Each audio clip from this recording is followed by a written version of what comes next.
በጌታ በኢየሱስ ክርስቶስ ስም ሰላም እላችኋለሁ። አጭር እግዚአብሔርን ቃል ላካፍላችሁ በዚህ ያለው የማካፍላችሁ ክፍል ያለው ኤፌሶን ምዕራፍ 2 ከቁጥር 8 እስከ 10 ያለውን ነው። ክፍሉ ስለ ደህንነት የሚናገር ነው እና አብረን የምናየው ደህንነት ላይ የሰው አስተዋጽኦ አለው ወይ በሚል ነው። ጥያቄ ምልክት ነው። ሰው ምንድነው አስተዋጽኦ ያደረገው በሚል ነው የምናየው። እንደዚህ ይላል፣ ክፍሉን ላንብበው። በጸጋው በእምነት አድኗችኋልና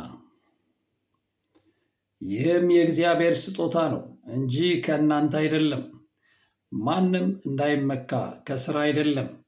እኛ ፍጥረቱ ነንና እንመላለስበት ዘንድ እግዚአብሔር አስቀድሞ ያዘጋጀውን መልካሙን ስራ ለማድረግ በክርስቶስ ኢየሱስ ተፈጠርን ይላል። ጌታን እናመሰግናለን። ምንድነው የሚለው? ጸጋው በእምነት አድኗችኋልና ይላል እና ደህንነት ያገኛችሁት በጸጋ ነው።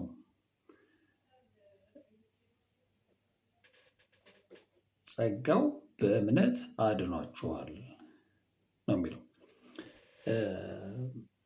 ደህንነት ሰው የሚያገኘው በልጁ በኢየሱስ ክርስቶስ ስለ እኔ ኃጢአትና በደል ሞቶልኛል፣ ተሰቅሎልኛል። የእኔ በደልና ኃጢአት ይዞ ነው በመስቀል ላይ የተሰቀለ ብሎ ሰው ሲያምን የዘላለም ሕይወት ወይም ደህንነት ያገኛል ይላል መጽሐፍ ቅዱስ።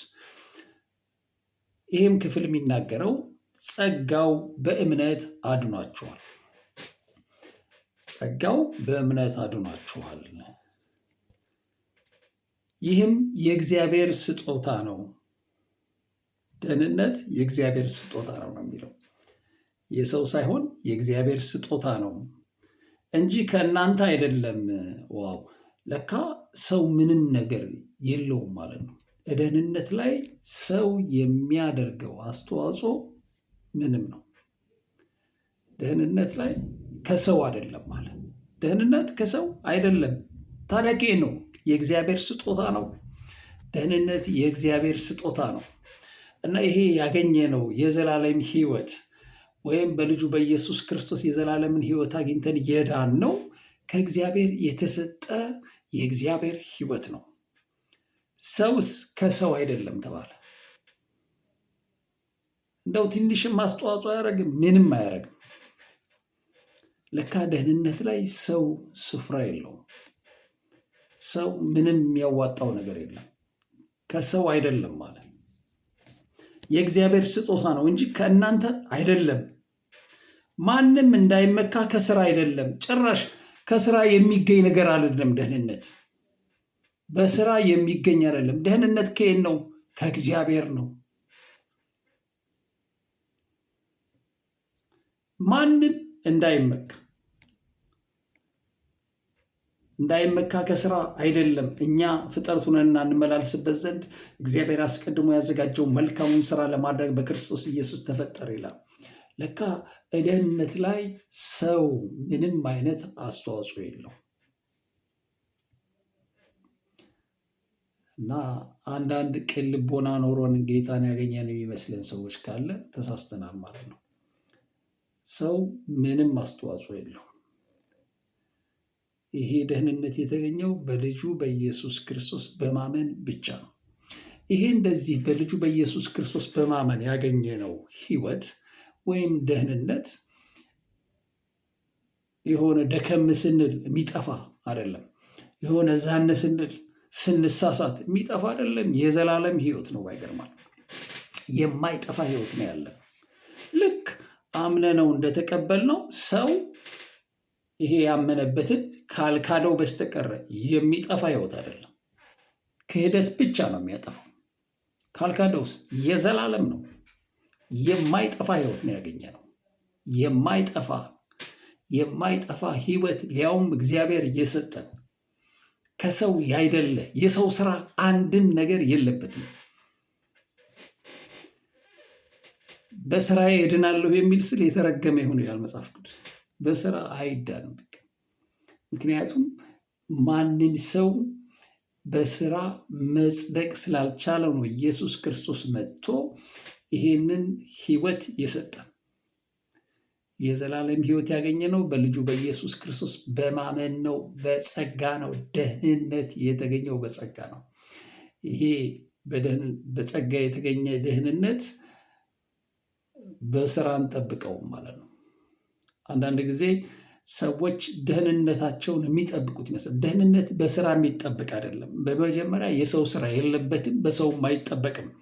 የዳነ ሰው ግን የእግዚአብሔርን ሐሳብ ያደርጋል፣ የእግዚአብሔርን ፍቃድ ያደርጋል፣ ከእግዚአብሔር ጋር በስነ ስርዓት ይኖራል እንጂ ደህንነት ከእግዚአብሔር የተሰጠ የእግዚአብሔር ስጦታ ነው፣ ከሰው አይደለም ይላል። ከሰው አይደለም።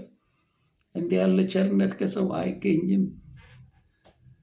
እግዚአብሔር ከታላቅ ፍቅሩ የተነሳ ያገኘነው ህይወት ነው እና ደህንነት በሰው የተገኘ አይደለም።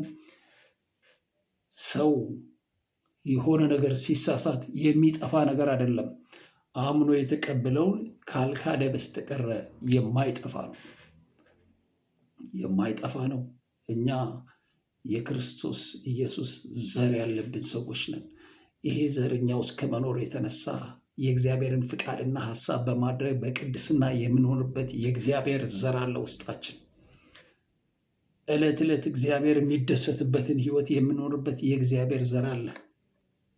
ያንን የምንኖርበት ጸጋ ተቀብለናል። ለደህንነትስ ሰው ምንም አስተዋጽኦ የለው። እንደው ጌታን ተቀበል ሲሉትም እኮ ቅን ሆኖ የተቀበለ ሰው ነው እንደው ልቡን እሺ ብሎ መቀበሉ ምናምን ልትሉ ትችላላችሁ። መፈለግንም ራሱ ሰዎች ስለ ጌታ ሲሰሙ መፈለግን ሰው ውስጥ ያስቀመጠ እግዚአብሔር ነው ይላል መጽሐፍ። ፍላጎትን፣ ደህንነት በልጁ በኢየሱስ ክርስቶስ ተሰርቶ የመጣ ወደኛ ህይወት ውስጥ የገባ የእግዚአብሔር ልጅ ያደረገን ምሕረት ያገኘንበት ህይወት ነው። ስለዚህ የሰው አስተዋጽኦ ምንም ነገር ውስጥ የለበትም። ከሰው አይደለም፣ ከሰው ስራ የተገኘ አይደለም። ማንም እንዳይመካ ጥሩ ጥሩ ልብ ስላለን አይደለም ያገኘነው ጌታ ነው። የዳነው ጥሩ አስተሳሰብ ስላለን አይደለም። በልጁ በኢየሱስ ክርስቶስ በማመን ያገኘነው የእግዚአብሔር ስጦታ ነው ደህንነት። ሃሌሉያ! ኢየሱስ ክርስቶስ ጌታ ነው። ስለዚህ በማመን ያገኘነው ሰው ካልካደው በስተቀር ደህንነት የሚጠፋ አይደለም። ማንም አይጠፋም። ሰው አማኝ ሲደክም አይጠፋም። እንዴ ጎበዝ ሆነን የምንጠብቀው አይደለም። እንደ አማኝ ግን በቅድስና እንኖራለን። እንደ አማኝ ግን የእግዚአብሔርን ሐሳብ እናደርጋለን። እንደ እግዚአብሔር ቃል እንወጣለን፣ እንገባለን። ደህንነት ግን ለማስጠበቅ አይደለም። እሱ በክርስቶስ ኢየሱስ ተሰርቶ ያለቀ ነገር ነው። ሃሌሉያ! ኢየሱስ ክርስቶስ ጌታ ነው። ይሄንን ህይወት ያላገኛችሁ ሰዎች አገኙት። ኢየሱስ ክርስቶስ ሰርቶላችሁ ጨርሶላችኋል። የእኛ ፋንታ ይህንን ወደ ዓለም የመጣውን ለሰው ሁሉ መዳኛ የሆነውን ኢየሱስ ክርስቶስ እሺ ብሎ ወደ ህይወታችን እንዲገባ መፍቀድ ነው። የጌታ ስም የተባረከ ይሁን እና ደህንነት የሰው ስራ፣ የማንም ሰው ስራ፣ የማንም ሰው አስተዋጽኦ የለውም። በልጁ በኢየሱስ ክርስቶስ ተሰርቶ ያለቀ ህይወት ነው። ሃሌሉያ! ኢየሱስ ክርስቶስ ጌታ ነው። ይሄ በኢየሱስ ክርስቶስ ያለቀ ህይወት ደግሞ ለዘላለም የተሰጠን ነው። ጌታ የተባረከ ይሁን። እግዚአብሔር ይባርካችሁ። ይህንን የዓለም መድኃኒት የሆነውን ኢየሱስ ክርስቶስን ወደ ህይወታችሁ አስገቡት፣ ፍቀዱለት። በራችሁን ያንኳኳል። ማንም የሚከፍትለት ካለ ወደ እናንተ ህይወት ውስጥ ይገባል። የልቦናችሁን በሮች ክፈቱ። ጌታ የተባረከ ይሁን። መልካም ጊዜ ይሆንላችሁ። ጸጋ ይብዛላችሁ። የእግዚአብሔር ቃል ይብራላችሁ። ሃሌሉያ! በጌታ በኢየሱስ ስም